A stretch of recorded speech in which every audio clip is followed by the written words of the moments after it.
Good morning, students. Today we are going to start with a new chapter. Chapter 15, Our Environment. Now, before starting with the chapter, can someone tell me what is environment? Yes, environment is your surrounding, right? We have heard the word environment often being used on the television, in newspaper and by people around us. Our elders tell us that the environment is not what it used to be earlier. Others say that we should work in a healthy environment. And global summits involving the developed and developing countries are regularly held to discuss environmental issues. Now here environment is getting degraded day by day. Previously there was not so much of urbanization, modernization, the population was also quite less. The forest cover was more, right, because the population was less. But now what is happening here, forest cover is going down, population has increased, so they need companies to work in, they need schools, they need houses to live in, right, and that is why the forests are being cut.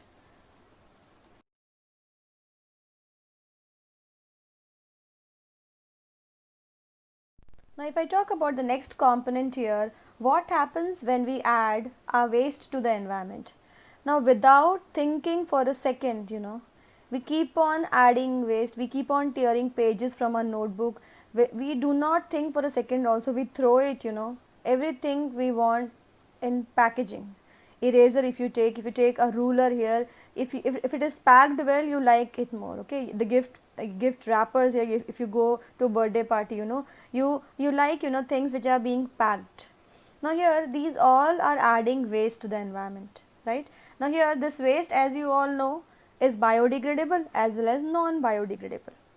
The human activities produce a lot of waste material which are thrown away into the environment.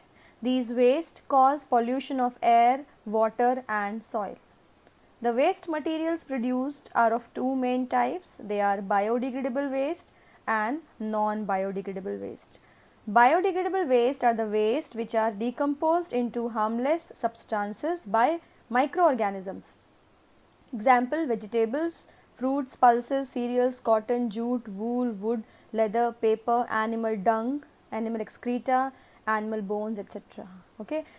Here biodegradable waste means substances which can be degraded on its own. They are obtained from nature and they will be degrading naturally on its own. They have microorganisms to decompose the waste.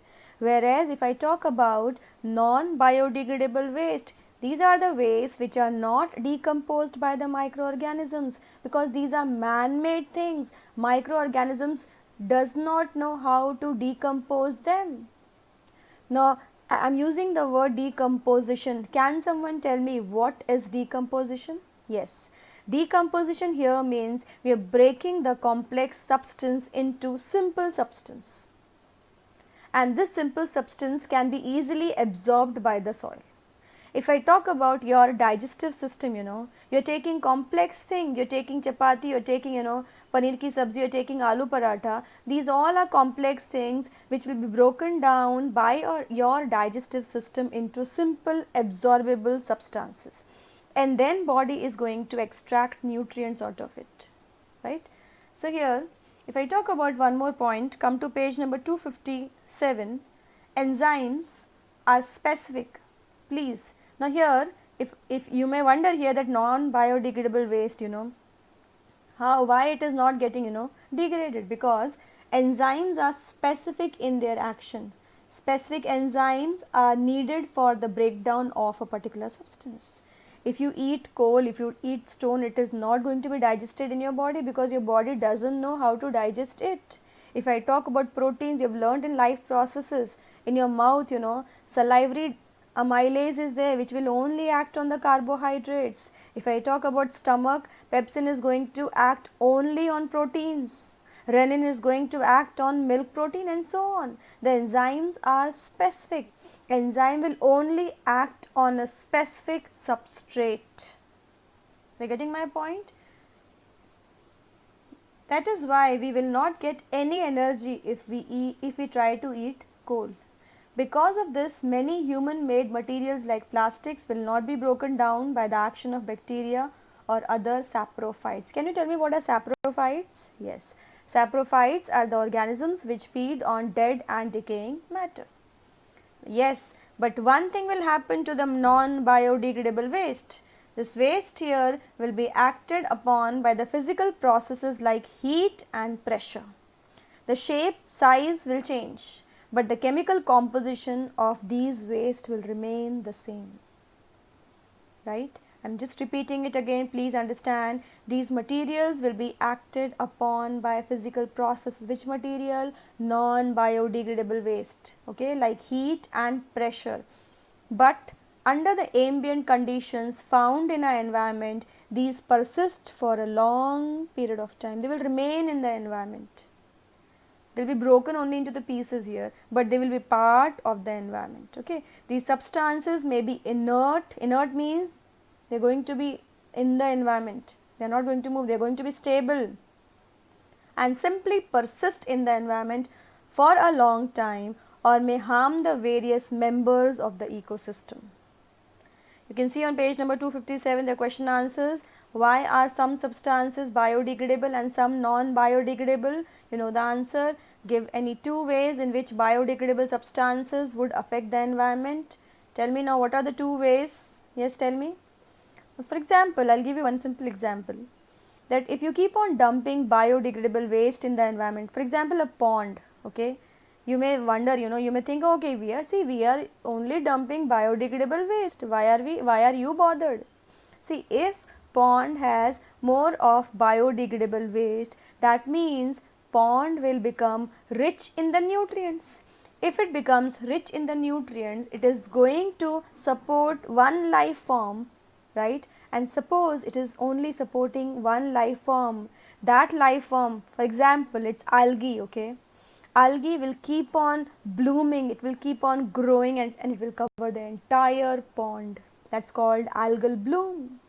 Now algae has grown well. What about the other organisms? We are not only worried about one type of organisms, we have to think for all the organisms in a food chain. So these organisms here will not be able to get enough sunlight, they will not be able to get enough oxygen, and they will die due to suffocation. So this phenomenon is known as eutrophication. Okay. One more way, if you keep on dumping the waste and if you generate a pile, pile of biodegradable waste, the waste which is at the bottom will not get enough oxygen for decomposition, and then it is going to release methane gas, which is a greenhouse gas, which will lead to global warming. The same biodegradable waste will become a source center for n number of diseases, n number of diseases. The second question here is, give any two ways in which non-biodegradable substances would affect the environment. Yes, what will happen? Plastics, they are remaining in the environment. They are clogging the drains. If you burn them, they are causing, air pollution, right? So here we have to ensure that we are producing less waste, and we have to ensure that we are, waste management for non-biodegradable substances is very, very important. See, we are generating lot of waste, but we do not know how to manage it. If I talk about the waste which is being generated from the nuclear reactors, we are just dumping it near the seashore. Their radioactive material is there, uranium U-35, U-36, right? It is having half-life. Can someone tell me what is half-life? The radioactive substances have half-life, okay, and this half-life means here, for example, it is 5.5 mg of uranium. Suppose the half-life of uranium, suppose, is 100 years. After 100 years, the 0.5 uranium will be 0.25. Again it will take 100 years to become half. So at the end it is going to remain in the environment, right? So the problem here is waste management. That's a big task where we have to look in. Let's talk about the next topic, that is ecosystem. What are its components? Before talking about its component, let's talk about the ecosystem. An ecosystem consists of all the living organisms in an area along with the non-living component and their interaction. Can you read this definition again? All of you read it again along with me. An ecosystem consists of all the living organisms. All the living organisms, plants, animals, microorganisms, all will be here, right? In an area along with the non-living components and their interaction. Can we survive without non-living components? Can we survive without air? Can we survive without temperature, land? No. These are abiotic components. So, there is a continuous interaction between biotic and abiotic component, which will lead to formation of an ecosystem. Ecosystem are of two types, natural ecosystem and artificial ecosystem. Natural ecosystem here, which is available naturally, like forest, deserts, grasslands, mountains, ponds, lakes, rivers, ocean, these all are natural ecosystem. Then we have artificial ecosystem, which is made by humans, like gardens, parks, crop fields, aquarium, which you might be having, zoo. These all are artificial ecosystem which are made by man, right? Let's talk about the components of an ecosystem. An ecosystem consists of two main components. They are biotic and abiotic components. Biotic components are the living components like plants, animals and microorganisms. They consist of producers, consumers and decomposers. Producers are green plants which produce food by the process of photosynthesis. Consumers are herbivores which get their food directly from plants. Carnivores which get their food indirectly from plants, and omnivores which get their food directly or indirectly from plants. So, they all are consumers. Then we have the last category, that is decomposers. Are the microorganisms which decompose dead plants and animals. They decompose complex organic substance. Suppose a leaf falls, a dry leaf falls from a tree on the ground. What will happen to the leaf? It is going to mix with the soil. How? First of all, the leaf should undergo decomposition, right? For that, there are microorganisms in the soil. They are going to decompose it and they are going to extract the nutrients from it. That means from complex thing to simple inorganic substance, which will mix in the soil and can be used again by the plants. Are you getting my point? Now, the second component, abiotic component, are the non-living components like air, water, soil, minerals, sunlight, temperature, wind, etc. Do you think that can we survive without all these? No.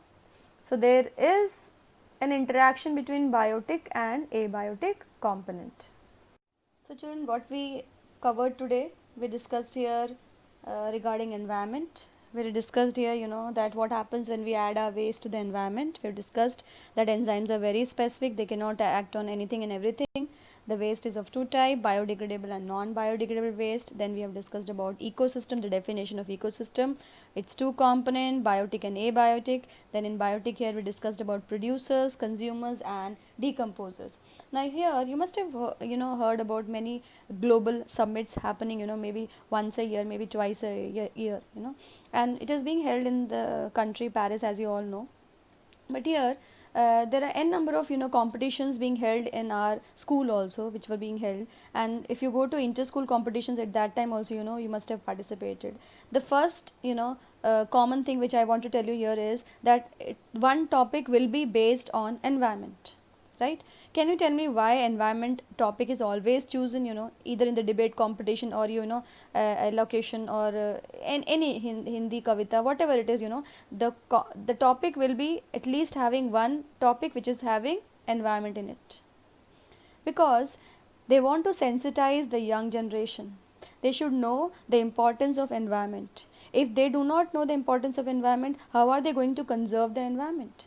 Because this we have borrowed, we have not inherited this environment, we have not inherited from our ancestors, we have borrowed it, and once we borrow things we have to return it in the same form.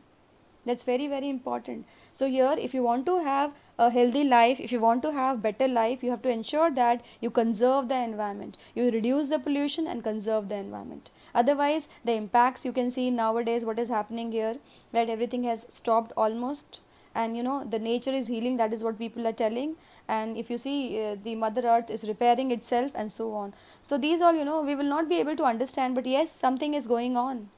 So that should not happen. There has to be a balance with the environment of the human beings. Okay children, now let's see one video.